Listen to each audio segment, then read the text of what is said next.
1953 fue un año de transición que vio la sucesión de diferentes eventos que marcaron época, como el final de la Guerra de Corea, la muerte de Stalin y la asunción del mariscal Tito en Yugoslavia y de la reina Isabel II en la corona británica.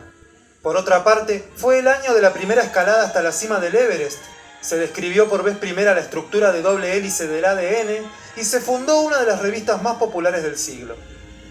En el cine, hacía su aparición el notable sistema de proyección llamado CinemaScope, y se habló, con mayor insistencia, de las causas y consecuencias de los conflictos bélicos más recientes. Pero vamos a lo nuestro. Esto es Diluyéndose, y a continuación vamos a revisar las 10 películas de 1953 que más me gustaron. Antes de comenzar, voy a dar menciones especiales a películas que no entraron en el top 10. George Skanderbeg decide servir a su pueblo en una cruzada contra el poderoso imperio otomano. El guerrero invencible es un relato épico de la figura más representativa de Albania, con una puesta en escena estupenda y con formidables escenas de las batallas. Gran muestra de cómo contar la historia real de un emblema nacional. Una joven huérfana y desesperada se une a un circo para actuar con títeres, enamorándose de un mago de la troupe. Lily es un encantador musical romántico de crecimiento y aceptación, con una interpretación fenomenal de Leslie Caron, representando con solidez esa mixtura entre inocencia y madurez. Luego de coordinar la crucifixión de Jesús de Nazaret y de recibir el emblemático manto, el romano Marcelo Gallio debe convivir con su propia culpa. Primer film estrenado en el legendario CinemaScope, el manto sagrado enfatiza el relato mítico por sobre el histórico y cumple su objetivo moralizante, siendo además visualmente impecable. Ahora sí, vamos con las 10.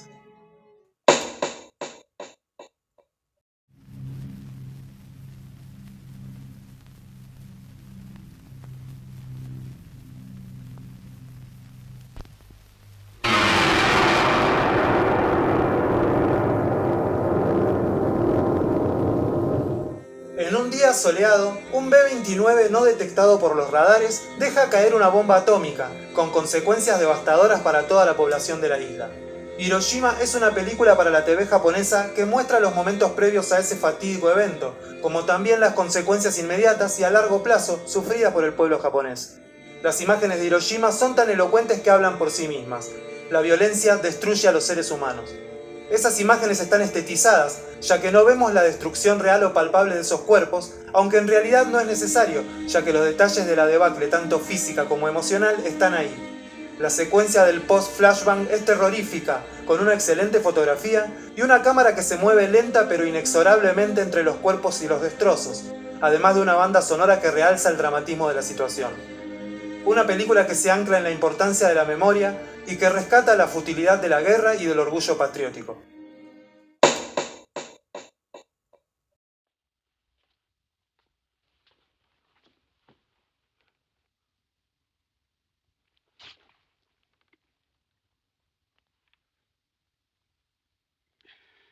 Hit too brutally, then fall, Caesar.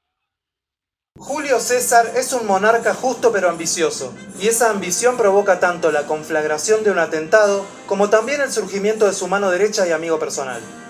Joseph Mankiewicz propone, con Julio César, una de las más interesantes adaptaciones de la ya legendaria obra de Shakespeare. El manejo de la cámara y la soltura en los diálogos son notables y favorecen una representación dinámica y tensa. Lo más destacable, empero, es el elenco, brillante y numeroso en su totalidad, destacando James Mason y John Gielgud como Bruto y Casio, y especialmente Marlon Brando en una soberbia interpretación de Marco Antonio. Julio César, de una mirada crítica sobre la traición del ego y la culpa que acosa a quienes se nutren de la ambición, resulta una eficaz puesta que convierte al diálogo elocuente y suntuoso, a veces uno de los elementos más difíciles de asimilar, en un puntal para su fortaleza narrativa.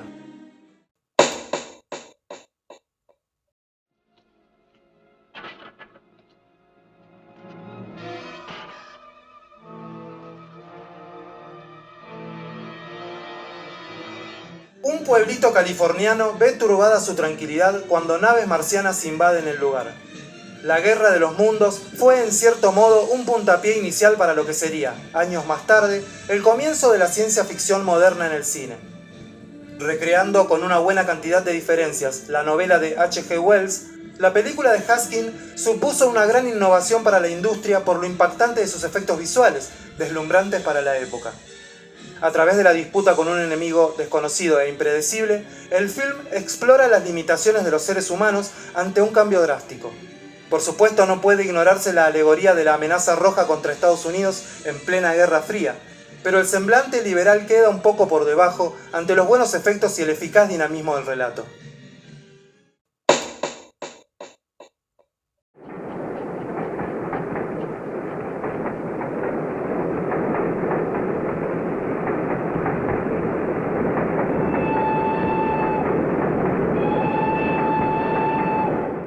Cinco jóvenes holgazanes pasan sus días soñando y evitando las responsabilidades en la Roma de posguerra. Hay mucho de autobiográfico en Los Inútiles. Estos jóvenes inmaduros e irresponsables reflejan lo que fue crecer en una Italia en reconstrucción. Fellini, a lo largo de la película, ensaya un estudio humorístico pero puntilloso de las personalidades humanas, desenmascarando a sus personajes y dejando al descubierto su superficialidad. Pero Los Inútiles es, más allá de eso, una revelación sobre el mundo del espectáculo y de la vida social, donde la fachada alegre y luminosa esconde una realidad oscura y muchas veces destructiva. El film es una fresca radiografía del modo de vida provinciano previo al milagro económico italiano, una época en la que las diferencias entre Roma y el interior eran notorias. Por entonces, los jóvenes anhelaban un escape hacia la ciudad, disfrazando sus temores y ansiedades de jolgorio y felicidad. Una gran película sobre las aspiraciones y la hipocresía de una generación en transición.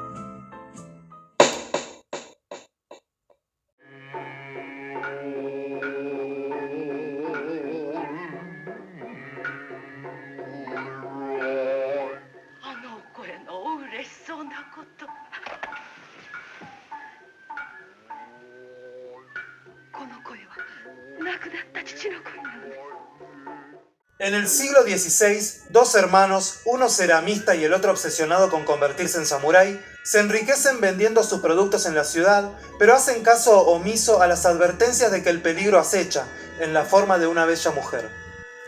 Cuentos de la luna pálida de agosto está basada en la colección de cuentos de Ueda Akinari y representa un mosaico fascinante de las penurias atravesadas por las aldeas durante una etapa turbulenta en la disputa por el poder feudal. En Misoguchi es esencial el planteo de una puesta en escena que pueda transmitir, a partir de sus elementos, más de lo que hay de concreto o realista en esas imágenes, a las cuales el movimiento de la cámara otorga un tono poético y trascendental. A partir de una ambientación recreada con precisión, el film es un tratado sobre la ambición desmedida, la avaricia, la envidia y el egoísmo de los hombres ante la paciencia de las mujeres. Fue uno de los puntales de la entrada del cine japonés en Occidente y permanece a la fecha como una de las mejores películas japonesas de la historia. Listen to me, listen. I know. Until I met you, I didn't think it was possible either. Tropas del ejército estadounidense son asignadas a la base de Pearl Harbor poco tiempo antes del famoso ataque aéreo japonés. Pese a que el clímax con el episodio bélico aglutina toda la atención puesta sobre la narración, la película se enfoca en muchas otras cuestiones. Aunque suavizando bastante la fuerte novela de James Jones, la narración se conecta a través de múltiples historias que van confluyendo a medida que el film avanza y tocando una amplia variedad de temas más universales como la corrupción militar, el adulterio y el alcoholismo. La destreza de Zinnemann para conjugar con precisión un contenido tan denso permite que la película salte de una escena a otra con maestría, incluyendo planos memorables como los de aquel baño en la playa. El elenco, por supuesto, es brillante, desde Burt Lancaster, Deborah Kerr y Montgomery Clift hasta Frank Sinatra y Donna Reed. Película icónica de revisionismo sobre la reciente guerra.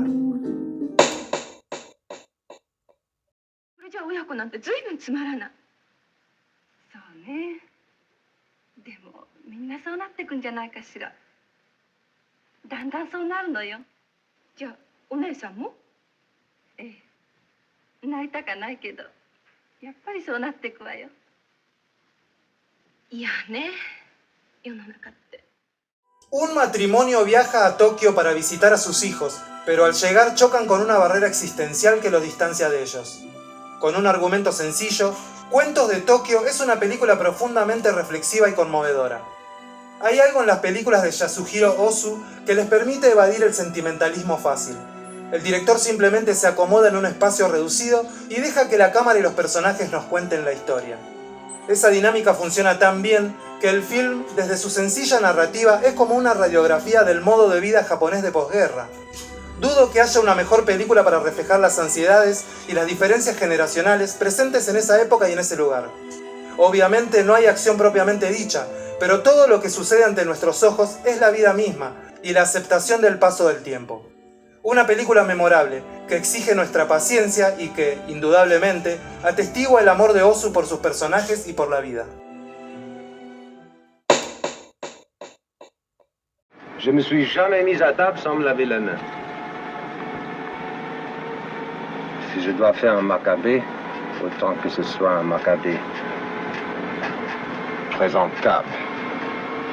4 hombres deben transportar 2 camiones con nitroglicerina a través de los sinuosos paisajes sudamericanos.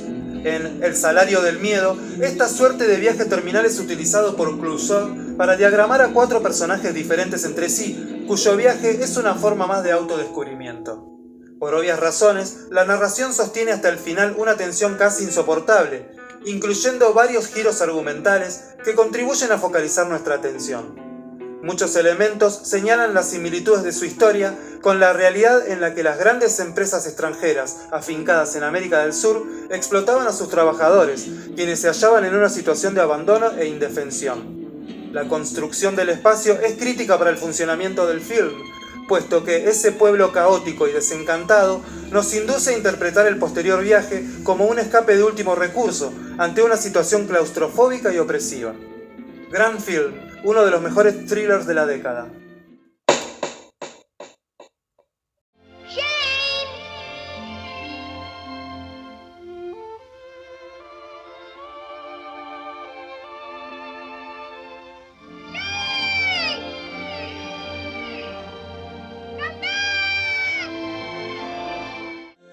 Un pistolero errante llega a la casa de una familia granjera y termina ayudándolos en su disputa por las tierras contra el terrateniente de turno.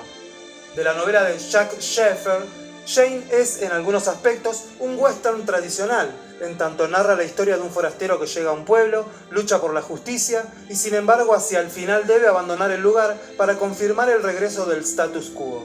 Alan Ladd, que saltó al estrellato en este papel de un héroe honesto y de buen corazón, brinda una gran actuación, al igual que Van Heflin como su afligido anfitrión, Jean Arthur como la romántica esposa de este, Brandon de Wilde como el niño que lo idolatra, y Jack Palance como ese asesino a sueldo que viene a eliminarlo. La fotografía en espacios abiertos realza el espíritu de aventura y el valor de una tierra propia. La banda sonora de Victor Young es muy emotiva, y la dirección de Stevens es lo suficientemente hábil para manejar los diversos registros, desde la comedia hasta la acción. Clásico de una época turbulenta para la sociedad estadounidense. I don't know how to say goodbye. I can't think of any words. Don't try.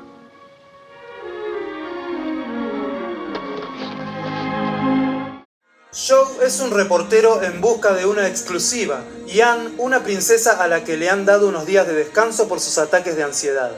Sus caminos se cruzan y cuando surge el amor también surge el conflicto sobre sus deberes. La princesa que quería vivir es una película redonda por muchas razones. El guión de un Dalton Trumbo, por entonces vetado por el macartismo, equilibra perfectamente el humor con el romance. Y la dirección de Wyler es gentil y dinámica, aprovechando la presencia de un Gregory Peck siempre sobrio y una Audrey Hepburn delicada y tierna, hasta cuando parece alcoholizada. Aún siendo rodada en blanco y negro por cuestiones presupuestales, el paisaje urbano de Roma, Wyler insistió con filmar en exteriores, es el marco perfecto para un cuento de hadas moderno que pone el ojo sobre el dilema de las responsabilidades formales, especialmente cuando entran en conflicto con el corazón. Gran película. Y eso fue todo por este video, espero que lo hayan disfrutado. Nos encontraremos de nuevo en el siguiente video.